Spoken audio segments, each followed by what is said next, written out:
kan lalpa nang tida in bin le kan ti kan tida lalpa nang mani pile in din hai tu anin hi ngai no lalpa chatun lungpuya in din nit kan le lalpa kan patien har san na lungai na mangang na kan ko khamin kan ko mayuma lalpa in ning lowin lalpa mi thang pui pe ti kan ang hilin lo kan ti lo tu kan hilin se ni lalpa hi EFCI ta zanu ya sen kwai po lungril mun kan tarau mun khat ngai tu na mun khat rin na mun khat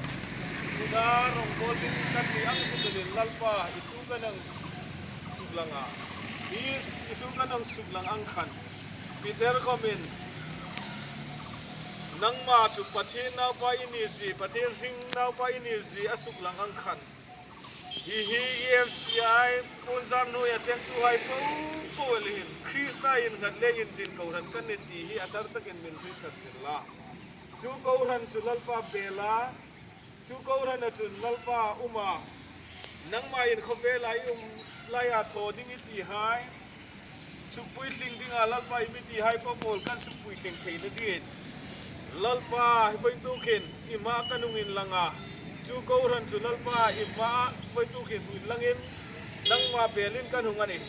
imin din puina hai le imi puina hai po le kamin lo kan ti lom tu kanung tin se iramahin lalpa thei top soi ko ranain kan mazon senga thang kan lak thei na dingin kan voi sun ni bang hilalpa nang ma bimang puin hi ni hi lalpa nang ma thung khil tharla kan ko machan chin sha lalpa ong khil thar din ko kan tin se ni chu zara chun o lalpa kan patin imi ha hi Khawvel ma kom hir thei kan ta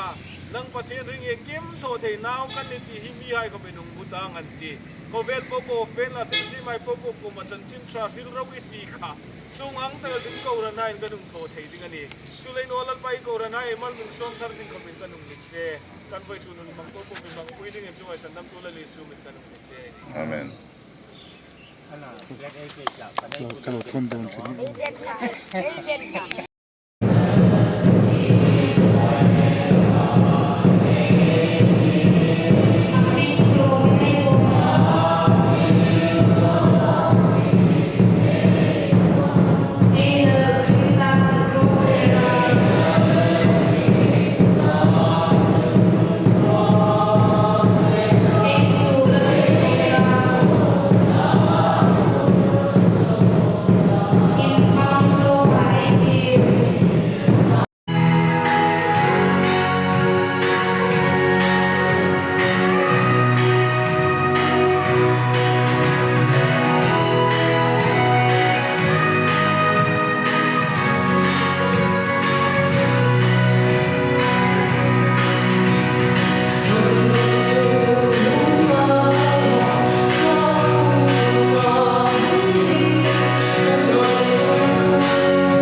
India Marsa Puna Kami Highlight Tantin Chashing Goya Gao Zungal Captain Zoram Dim Kain Rungula Anipia February Kusang Hazapule Sonsun Tantin Chachon Seven Munson Hunjoyan Tutaka Tatsun Mar Highlight Tantin Chinese Sutakin on Ujantani.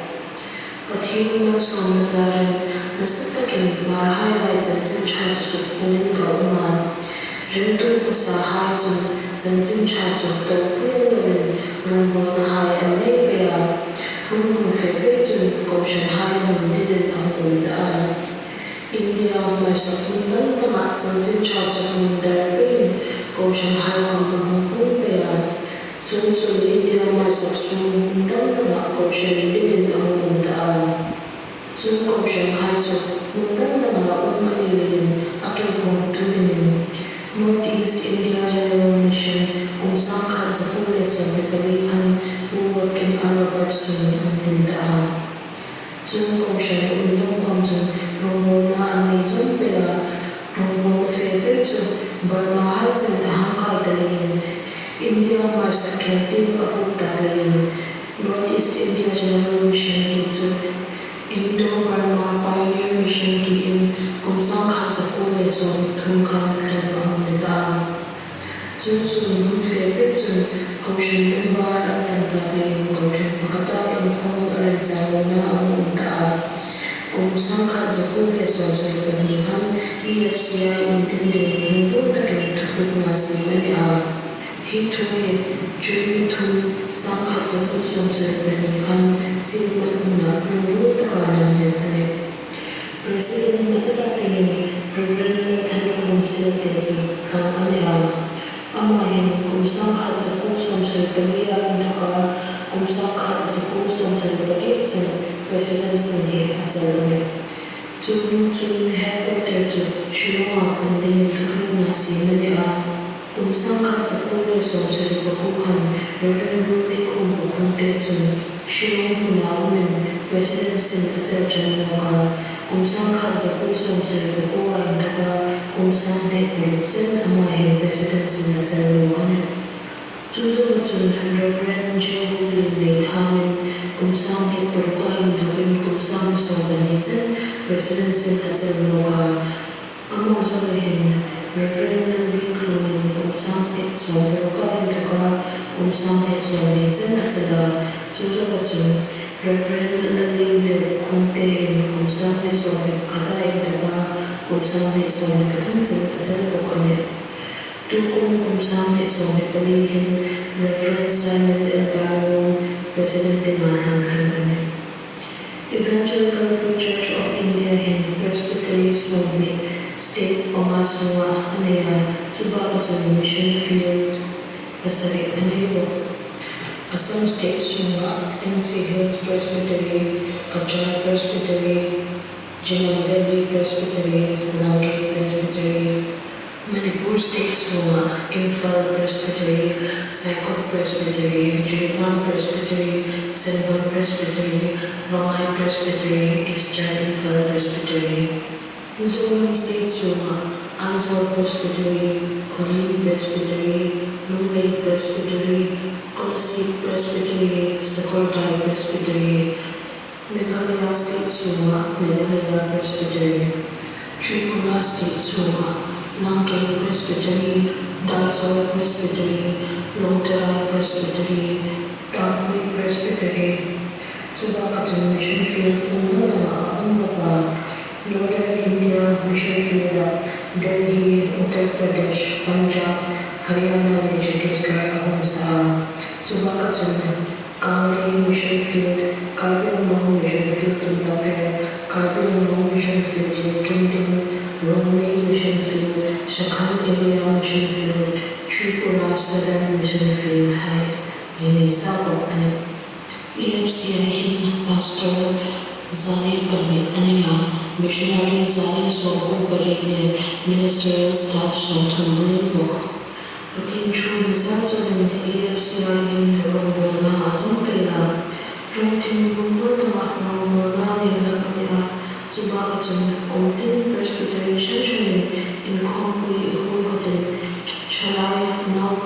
nupui pavanai hai chun pathin thua in sukshat tuna ne in pohlama ni lakni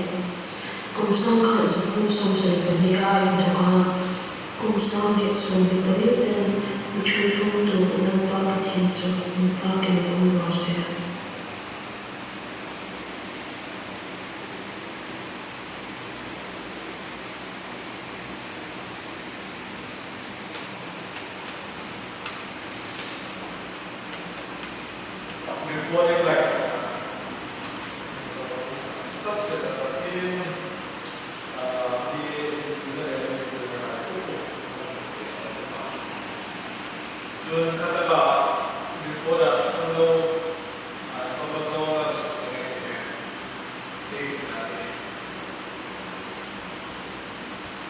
EFCI kohhran party ini siapa siapa yang terlibat soal itu dari EFCI siapa siapa yang terlibat soal jadi kan kita dari konsultan kita dari soal ini kita dapat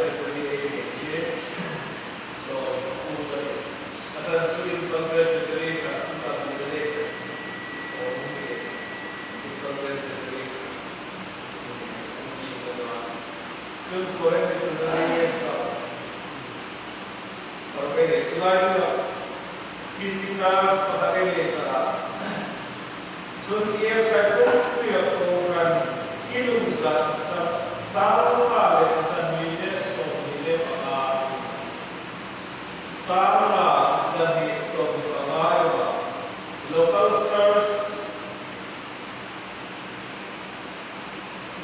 zatunle somi koteru koka kona tupa ye satu ko tupa ene zatunle somi koteru ene Sunday school pushing Sunday school music ko sing sabe zalile somi koka kuma na Sunday school pushing Sunday school kita samile somi paniru koka now Sunday school music ko sound zatu song pasari so now kita sabide song de pasari inai every apo to amen de kaibo de sound de ibo ha to exam chi a singa de sa de sabide song to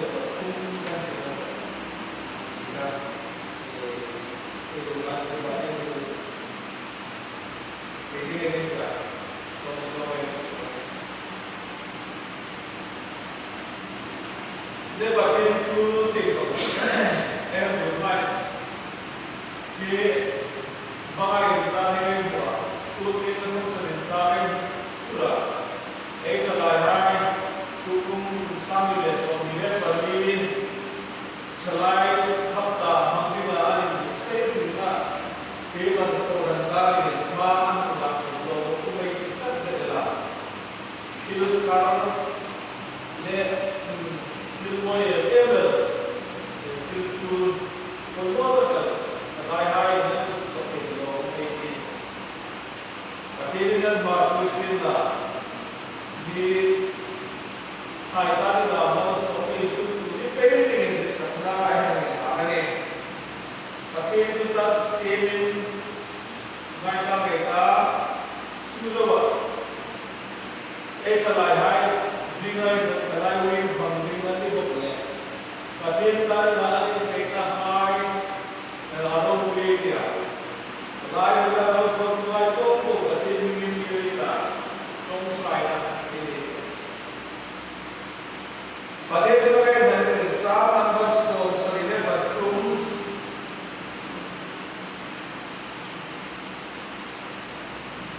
son di bagian dalam nanti ini, dimulai dari kana. Imagine Ramsarel kami kita disila aku ikuba lalu sila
Kalvaria, Mundo, Sul,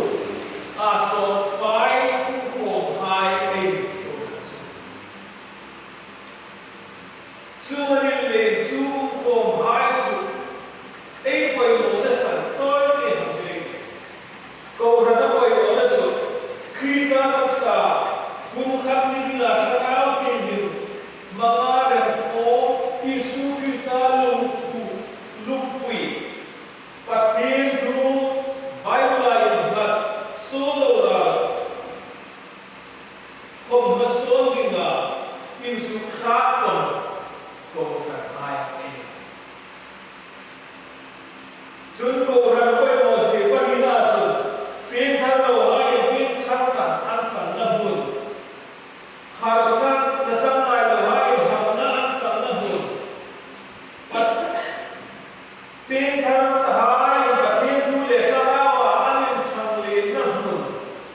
tin ke mo ma ku ko ai pani na jo sarao ma kan informing